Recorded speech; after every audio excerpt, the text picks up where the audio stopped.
Hello students, this is your instructor, Claudia Raiza. I just wanted to highlight that I posted in week 7 a very nice resource for you to have. Is an open source, meaning that you can access it at any time, and it is a textbook, the Principles of Management, and I think it's very nice to have for your other classes in the undergraduate program that you're in. Our topic for week 7 is about corporate social responsibility. And I want to highlight from this reference that corporate social responsibility is not just a term or something that to keep in mind as we work in management or in business. It could also be like a program itself within an organization.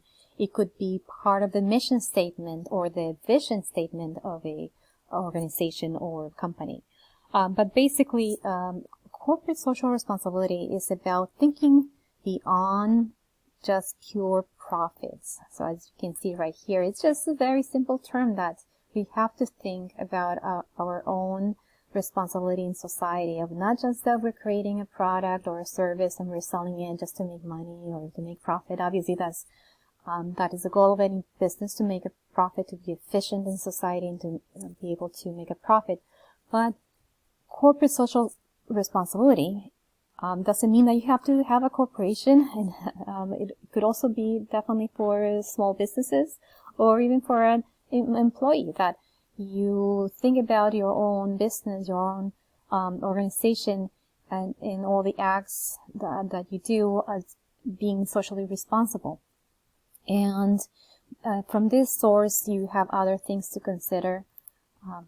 You have other things to consider here. For example, let me move to this diagram right here, that you can see that your own company or your own firm, your organization where you're going to be working at, is not just about your employees or your competitors, your suppliers, or you're definitely not just about your customers, but it's going to be part of a part of an entity in society, that you have to manage relationships with political groups, even with activist groups, with unions, with trade associations, with the government as well.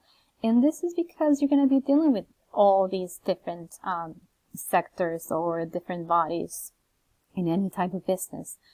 So you have to think about your firm or your organization as one that responds to every entity, not just your own employees and your own customers.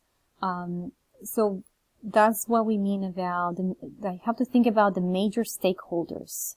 Who are those individuals or entities that you need to be supporting or be in line with?